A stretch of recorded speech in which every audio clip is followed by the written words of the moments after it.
अस्सलाम वालेकुम। Class 12th subject accountancy.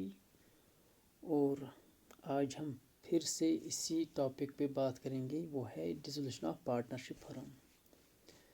इससे पहले जो हमने लेक्चर दिया था उसमें हमने क्या पढ़ा था? उसमें हमने पढ़ा था डिसोल्यूशन ऑफ पार्टनरशिप फर्म का माने क्या है, difference between dissolution of partnership firm versus dissolution of partnership, treatment of some items, realisation account, how to prepare realisation account, उसका फॉर्मेट में हमने पढ़ा था।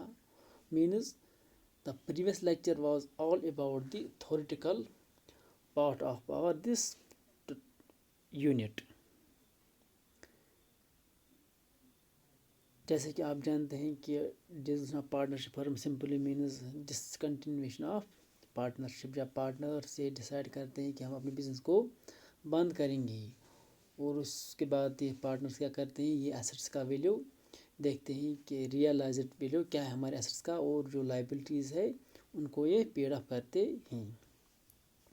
तो उसको जानने के लिए हमें ये ज़रूरी एक अकाउंट बनाना पड़ता है, उसे हम कहते हैं रियलाइजेशन अकाउंट। ये भी एक नॉमिनल अकाउंट होता है जो हम कब प्रिपेयर करते हैं, जब एक पार्टनरशिप फर्म डिज़ोल्व होती है, बंद होती है। क्वेश्चन नंबर 11 जो विवासन की बुक है उस पर है ये क्वेश्चन नंबर 11। क्वेश्चन है, Yamini and Nalini are partners in firm, they decided to dissolve the firm when their balance sheet was as follow. उन्होंने क्या किया, उन्होंने अपनी फर्म को डिज़ोल्व किया है जब उनका बैलेंस शीट एज फॉलोज है। लाइबिलिटीज़ में है कैपिटल अकाउंट्स, ये जो दो पार्टनर्स है उनका कैपिटल बैलेंस क्या है 15,000 5,000, trade creditors, bills payable, profit and loss account. Asset में है cash, loose tools, stock, furniture and fixtures, land and building. जो मैंने आपको रूल पढ़ाया था, जो एसेट्स वाले आइटम्स हैं उनको हम डेबिट साइड में लेते हैं और जो लाइबिलिटीज़ में आइटम्स हैं उनको हम क्रेडिट साइड में लेते हैं। लेकिन उन्हीं एसेट्स को और उन्हीं लाइबिलिटीज़ को जिनके बारे में हमें पता है कि कुछ ना कुछ अमाउंट रिकवर हो जाएगा उनसे, कैश जितना होगा उसको हम ट्रांसफ़र नहीं करेंगे क्योंकि कैश का जितना भी अमाउंट है वो उतना ही रहेगा। और जितने भी एसेट्स हैं उनको हम ट्रांसफ़र करते हैं डेबिट साइड में, क्योंकि इनसे हमें ये पता होता है कि हमें कुछ ना कुछ अमाउंट रिकवर हो जाएगा। और इसी के साथ ही जितने भी लाइबिलिटीज़ हैं उनको भी हम ट्रांसफ़र करते हैं क्रेडिट साइड में। उसके बाद जो उनका रियलाइज्ड वैल्यू होगा वो हम लिखते हैं एसेट्स का क्रेडिट साइड में और लाइबिलिटीज़ का डेबिट साइड में। अगर कभी कभार किसी लाइबिलिटीज़ का वैल्यू पता नहीं होगा कि उसका वैल्यू कितना हमने पे किया है, अगर उसको इन्फॉर्मेशन एब्सेंट होगी तो वो हम एज्यूम करते हैं कि उसका पेमेंट हमने फुल में की है। एड इन्फॉर्मेशन क्या है, loose tools by realise at their book value. जो लूज टूल्स हैं उनका रियलाइज वैल्यू क्या है, जो उनका बुक वैल्यू था। Stock was sold for ₹13,000। Stock का वैल्यू क्या है, ₹13,000 हमने स्टॉक को बेचा है। So this is the realised value for stock. Yamini takes over the furniture for ₹5,000। जो यमिनी है उसने क्या किया है, फर्नीचर जिसका वैल्यू कितना था 5,000 उसने वो लिया है। And land and building was sold for ₹4,500। Land building को हमने खरीदा है किसमें, बेचा है ₹4,500 में। अगर कोई पार्टनर एसेट लेता है तो उसका जो कैपिटल अकाउंट होता है वो उसको हम डेबिट करते हैं। अगर कोई पार्टनर कोई लाइबिलिटी लेता है तो उससे हम क्रेडिट करते हैं उतना अमाउंट जितना कि उस लाइबिलिटी का अमाउंट होगा। The cost of dissolution comes to ₹350। Cost of dissolution कितना है, ₹350। 30% of the bills payable were taken over by Nalini at discount of ₹5%। Bills payable का जो 30% है वो किसने लिया है, नालिनी ने एट डिस्काउंट। लेकिन इसमें कितना डिस्काउंट लिया है, ₹5% डिस्काउंट पे उसने वो लिया है बिल्स पेएबल। हमें क्या करना है, prepare necessary account to show the result of winding up and close the books of the firm if the profit share ratio is ₹1:3। सबसे पहले हम क्या करेंगे, हम रियलाइजेशन अकाउंट बनाएंगे as I have already told you, हम liability side को credit side में ट्रांसफ़र करते हैं और एसेट साइड को हम डेबिट साइड में ट्रांसफ़र करते हैं। जो हमने इसमें किया है, लूज टूल्स को हमने डेबिट साइड में ट्रांसफ़र किया है, स्टॉक को भी हमने किया है, फर्नीचर एंड फिक्चर्स को भी, और लैंड एंड बिल्डिंग्स को, क्योंकि इनको हमने क्यों ट्रांसफ़र किया है, क्योंकि उनसे हमें पता है कि कुछ ना कुछ अमाउंट रिकवर हो जाएगा। कैश को हम नहीं करेंगे, कैश का जितना भी वैल्यू होगा वो उतना ही रहेगा। क्रेडिट साइड में हमने क्या लिखा है, ट्रेड क्रेडिटर्स, बिल्स पेएबल। अब हम देखेंगे जितने भी एसेट्स हैं, जितने भी लायबिलिटी, उनका रियलाइज्ड वैल्यू कितना है। लूज टूल्स का रियलाइज्ड वैल्यू है एट देयर बुक वैल्यू, जो हमने लिखा है by cash account loose tools ₹3,800, क्योंकि उसका जो बुक वैल्यू था वो ही हम इस साइड में लेंगे कि उसका जो इसका रियलाइज्ड वैल्यू है वो, उसका जो बुक वैल्यू है वो इसका रियलाइज्ड वैल्यू है।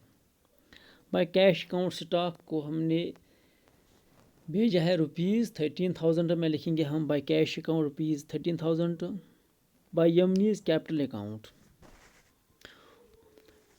यहाँ पर हम रियलाइज अकाउंट को क्रिएट करते हैं, और जब हम यमनी का कैपिटल अकाउंट बनाएंगे तो ऑब्वियसली उसका अकाउंट क्या होगा, डेबिट। वो कितना है, 5,000। Bye cash account land in building, जो हमने सेल की है वो है ₹4,500 डेबिट। अब हम जाएंगे डेबिट साइड में, टू कैश अकाउंट एक्सपेंसेस, जो हमें एक एक्सपेंसेस रियलाइज एक्सपेंस आए हैं वो है ₹350। To cash account creditors, creditors का इन्फॉर्मेशन कंपनी, इस क्वेश्चन में नहीं लिखा गया कि क्रेडिटर्स को हम कितना पे करते हैं।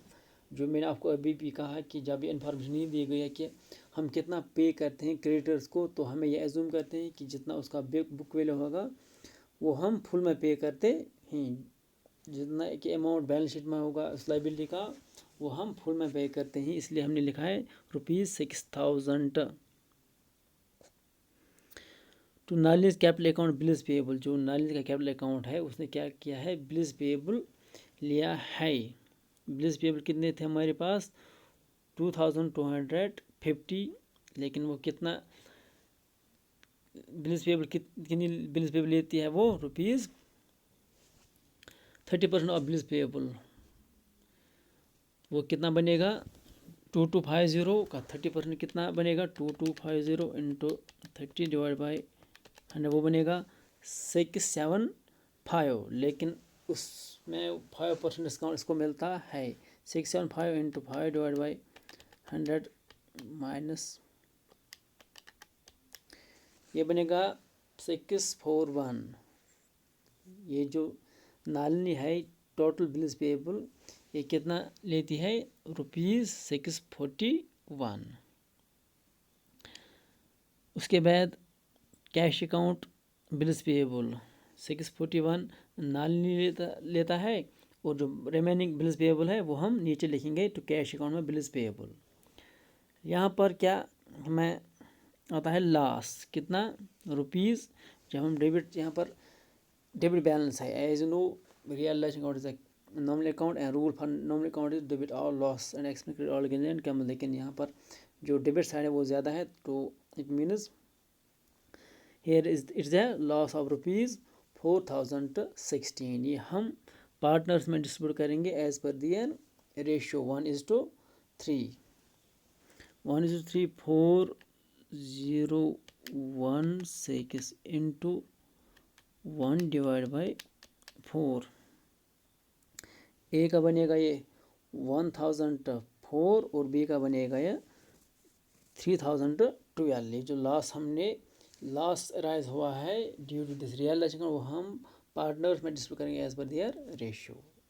Now next is partners capital account. अब हम पार्टनर्स कैपिटल अकाउंट बनाएंगे। By balance brought down, credit side में लिखेंगे जो उनकी बैलेंस है, capital balance 15,000 5,000। By profit and loss account, undistributed profit जो बैलेंस शीट में था वो हम डिस्ट्रीब्यूट करेंगे। यहाँ पर एक को मिलेगा 937 और दूसरे को मिलेगा 2813।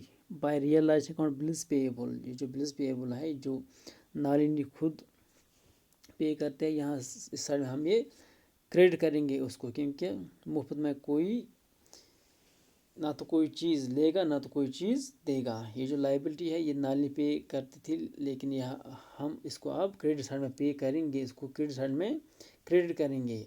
और जो कोई एसेट चलेगा उसको वो हम डेबिट करते हैं, क्योंकि मुफ्त में हम उसको कोई एसेट या कोई चीज़ नहीं देंगे, जो हम इस क्वेश्चन में भी करेंगे। To realise account loss partners में जो हम डिस्ट्रीब्यूट करेंगे, टू रियलाइज अकाउंट फर्नीचर, ये जो नॉमिनी है उसने फर्नीचर लिया था ₹5000 का, वो हम इस साइड में डेबिट करेंगे। To cash account, credit side को जब हम डेबिट साइड लेस करेंगे तो जितनी बैलेंस यहाँ पर निकलेगी that will be their final payment जो हम इन पार्टनर्स को करेंगे। यमीनी को कितना हमें पे करना है 9933 और नालिनी को 5442। This is their final payment which the firm have to pay them. उसके बाद हम बनाएंगे कैश अकाउंट। कैश अकाउंट में अब बैलेंस नहीं बचेगी, क्योंकि जितनी भी बैलेंस होगी वो किन को हमें देना है, पार्टनर्स को, क्योंकि कंपनी डिसॉल्व हुई है, वाइंड अप हुई है, अब कंपनी में कैश नहीं रहेगा। Cash account to balance brought down, जो कैश की बैलेंस थी ₹2000, to realise account loose to loose का जो वैल्यू रियलाइज हुआ वो कितना हुआ है 3800। टू रियलाइज अकाउंट स्टॉक का वैल्यू क्या है ₹13,000। this actually the cash received from the sale of assets. To realise account land building, जो लैंड बिल्डिंग पर हमें कैश मिला है ₹4500। अब हम देखेंगे हमने खर्च क्या किया है। सबसे पहले हमने किया है रियलाइज अकाउंट एक्सपेंसेस ₹350, जो हमने एक्सपेंसेस पे किया है realisation expenses. To realise account creditors हमने कितना पे किया है ₹6000। To realise account bills payable को हमने कितना पे किया है ₹1575। और जो बाकी बचा वो हमने किन में दिया है, पार्टनर्स में। एक को दिया 9933 और दूसरे को 5442। जब हम इस ये जो डेबिट साइड है उसका टोटल करेंगे और क्रेडिट साइड का भी टोटल करेंगे तो इसकी बैलेंस हमेशा अब बराबर आएगी, क्योंकि अब इसमें कैश नहीं बचेगा, क्योंकि जो कैश बचेगा वो हमने किन में डिस्ट्रीब्यूट किया है, पार्टनर्स में। That is their final payment which we have paid them. ये था क्वेश्चन नंबर 11 जो हमने आज किया है।